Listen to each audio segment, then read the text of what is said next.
हिवाळ्यात रात्रीची जेव्हा कडाक्याची थंडी पडते ना, तेव्हा गरमागरम वाफाळतं असं काहीतरी खावंसं वाटतं. जसं खिचडी आहे, मसाले भात आहे.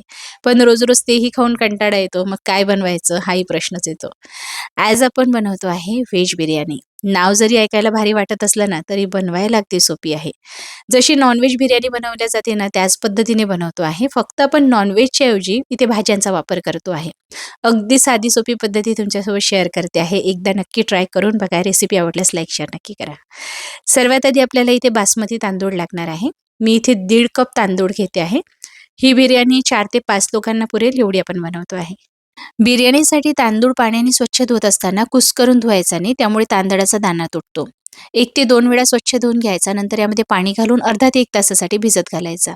3 ते 4 काश्मीरी मिरची गरम पाण्यामध्ये भिजत घातलेली होती, ती घातलेली आहे. 10 ते 15 काजू, 3 ते 4 लसूण पाकळ्या, अर्धा ते 1 इंच आलं आणि इथे मी पनीर घालते आहे 50 ते 60 ग्रॅम. थोडं पाणी घालायचं आणि याची एक पेस्ट तयार करायची. तुम्ही इथे पनीरच्या ऐवजी घरच्या मलाईचा म्हणजे दुधावरच्या साईचाही वापर करू शकता. पेस्ट तयार झालेली आहे. चला आता इथे मी एक मातीची हंडी घेतलेली आहे. यामध्ये मी फ्लावर, कच्चा बटाटा सोलून चिरून घातलेला आहे, ताजा मटार, सोबतच गाजर घातलेलं आहे, 2 मोठ्या आकाराचे टोमॅटो, बीन्स घातलेले आहे, 2 हिरव्या मिरच्या आणि इथे मी 1 कप ताजं दही घातलेलं आहे. दही आंबट घेऊ नका. जे ताजं क्रीमी दही असतं ना, त्याचाच वापर करायचा आहे. आंबट दही घ्याल ना, तर बिर्याणीची चव बिघडून जाईल. तयार केलेली पेस्ट यामध्ये घालायची. आता इथे मी जिरे पावडर अर्धा चमचा, 2 चमचे धने पावडर, अर्धा चमचा हळद, अर्धा चमचा गरम मसाला, 2 चमचे काश्मीरी लाल मिरची पावडर, कसुरी मेथी अशी कुस्करून घालायची. बिर्याणी मसाला तुम्ही कुठल्याही ब्रँडचा वापरा. इथे मी 3 मोठे चमचे घालते आहे. सोबतच पुदिना घालायचा. पुदिन्याशिवाय बिर्याणी बनवू शकत नाही, त्यामुळे पुदिना नक्की घाला. यानंतर इथे मी चिरलेली कोथिंबीर घालते आहे. 1/4 कप मोहरीचं तेल घालते आहे किंवा तुम्ही इथे शेंगदाण्याच्या तेलाचाही वापर करू शकता. भाज्यांना सर्व मसाले आणि दही नीट लावून घ्यायचं आणि झाकून 10 ते 15 मिनिटासाठी बाजूला सोडायचं. चला आता तोवर की नाही आपण तांदूळ शिजवून घेऊया. एक मोठं भांडं घ्यायचं. यामध्ये आपल्याला भरपूर पाणी घालायचं आहे. झाकण ठेवायचं. पाण्याला खदखदून उकळी आल्यानंतर सर्वात आधी आपल्याला यामध्ये घालायचं आहे मीठ. मीठ व्यवस्थितच घालायचं आहे, त्यामुळे तांदळाला चव येते, नाहीतर मग तांदूळ फिके लागतील.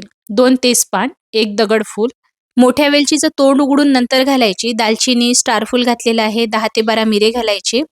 छोटी वेलची म्हणजे हिरव्या वेलचीचं सुद्धा तोंड उघडं करायचं आणि नंतर घालायचं. 2 ते 3 लवंग घातलेले आहे. पुदिना घालायचा, कोथिंबीर घालायची, लिंबाच्या स्लाईस घालायच्या आणि नंतर यामध्ये जो तांदूळ आपण भिजत घातलेला होता ना, त्याचं सर्व पाणी निथळून हा तांदूळ यामध्ये घालायचा आहे. गॅस हाय फ्लेमवर ठेवायचा, लो फ्लेमवर किंवा मीडियम फ्लेमवर ठेवायचा नाही. सुरुवातीला असं ढवळून घ्यायचं, म्हणजे तांदूळ घातल्या-घातल्या तळाशी चिकटणार नाही आणि 80% शिजवायचं आहे. फार जास्त ओव्हरकुक करायचा नाही. लगेच आता आपल्याला चाळणीवर घालायचं आहे. तांदूळ भिजत घातलेला होता ना, त्यामुळे शिजायला फारसा वेळ लागत नाही. फक्त 2 ते 3 मिनिट लागतात शिजण्यासाठी. लगेच चाळणीवरचा काढायचा, एका परातमध्ये असा पसरवून ठेवायचा, म्हणजे जेवढी ही गरम वाफ असेल ना, ती निघून जाईल. भात ओव्हरकुक होणार नाही, त्यामुळे सुटसुटीत आणि मोकळा होईल. चला आता हंडीमध्ये ज्या भाज्या आपण मॅरिनेट करायला ठेवलेल्या होत्या ना, त्या गॅसवर ठेवूया. गॅस सुरू करायचा. आता यामध्ये आपल्याला चवीनुसार मीठ घालायचं आहे. मी सुरुवातीला मीठ घातलेलं नव्हतं. मीठ घालायचं, सोबतच पाणी घालायचं आहे. भाज्या शिजतील एवढंच पाणी घालायचं, फार जास्त घालण्याची गरज नाही. कारण आपण दहीसुद्धा घातलेलं आहे आणि भाज्यामध्ये सुद्धा पाणी असतं. भाज्यांना सुद्धा नंतर पाणी सुटणारच आहे. पण आपल्याला शिजण्यासाठी थोडं पाणी यामध्ये घालायचं आहे. आता झाकण ठेवायचं. गॅस अगदी लो फ्लेमवर ठेवायचा आणि भाज्या छान 10 ते 15 मिनिट शिजवून घ्यायचा. भाज्या शिजायला 15 मिनिटं लागतीलच. जेव्हा कडेने तेल सुटायला लागेल आणि बटाटा शिजला की समजायचं भाज्या शिजलेल्या आहेत. मध्ये-मध्ये परतत राहायचं, नाहीतर तळाशी चिकटू शकतं. चला तोवर एक रायता तयार करूया. मी दह्यामध्ये किसलेला मुळा घातलेला आहे, कोथिंबीर, काळं मीठ घालायचं, थोडं जिरेपूड घालायचं आहे. सर्व छान मिसळून झालं की यामध्ये साखर घालायची, लाल तिखट घालायचं. परत एकदा छान मिसळून घ्यायचं. बिर्याणीसोबत रायता असेल ना, तर बिर्याणीची चव दुपटीनं वाढतं. तर असा हा इन्स्टंट रायता तुम्ही बनवू शकता, जो बनवायलाही सोपा आहे, चवीलाही मस्त लागतं. तुम्ही अशा पद्धतीने बीटचा रायता सुद्धा तयार करू शकता. तर बघा, भाज्या ज्या आहेत ना, त्या छान शिजायला लागलेल्या आहे, पण मध्ये-मध्ये परतत राहायचं आहे.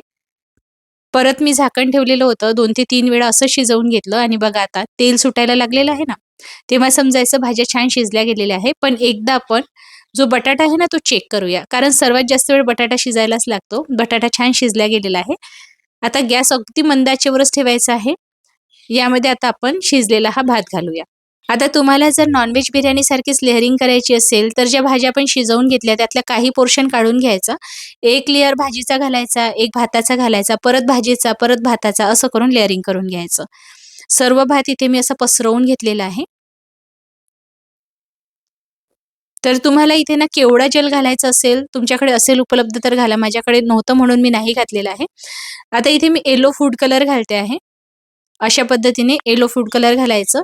केशर दूध घालायचं असेल तर तेही तुम्ही घालू शकता. बिर्याणीमध्ये घातलं जातं. पण जे घरी उपलब्ध असतं त्या साहित्यामध्येच आपण बिर्याणी बनवतो आहे. केशर सर्वांच्या घरी नसतं उपलब्ध, म्हणून मी ते स्किप केलेलं आहे. पुदिना, चिरलेली कोथिंबीर घालायची, झाकण ठेवायचं 10 मिनिटासाठी अगदी मंद आचेवर वाफ काढायची आहे. वर काहीतरी जड भांडं ठेवायचं म्हणजे आत वाफ छान कोंडल्या जाते. आणि भात बघा इथे मस्त फुलल्या गेलेला आहे. बिर्याणी बघा काय जबरदस्त दिसते आहे. अशी गरमागरम व्हेज बिर्याणी हिवाळ्यातल्या कुडकुडत्या थंडीमध्ये खायची मजाच काही वेगळी येते. तुम्ही एकदा जर का बनवाल ना, तर खरंच सांगते तुम्ही आठवड्यातून एकदा तरी नक्कीच बनवाल. विशेष म्हणजे बनवायला फारच सोपी आहे ना. जशी आपण खिचडी बनवतो त्याच पद्धतीने बनवल्या जाते. आणि हो, तुम्हाला इथे बासमती तांदूळ वापरायचा नसेल, कारण बरेच वेळा आपल्या घरी बासमती तांदूळ उपलब्ध असेलच असं होत नाही, हो ना? घरचा तांदूळ वापरायचा असेल तर जुन्या तांदूळाचा वापर करा किंवा राशनचे जे तांदूळ असतात ना, ते जुनेच असतात. त्या तांदूळाचा भातसुद्धा छान सुटसुटीत मोकळा होतो. तुम्ही हीच पद्धती वापरून साध्या तांदूळाचा सुद्धा अशा पद्धतीने बिर्याणी तयार करू शकता. बनवायला फार सोपी आहे, चवीला खूप मस्त लागते आणि यासोबत जो रायता आपण बनवलेला आहे ना, यासोबत बिर्याणीची चव मी तुम्हाला काय सांगू, अप्रतिम लागते. तुम्ही नक्की ट्राय करून बघा.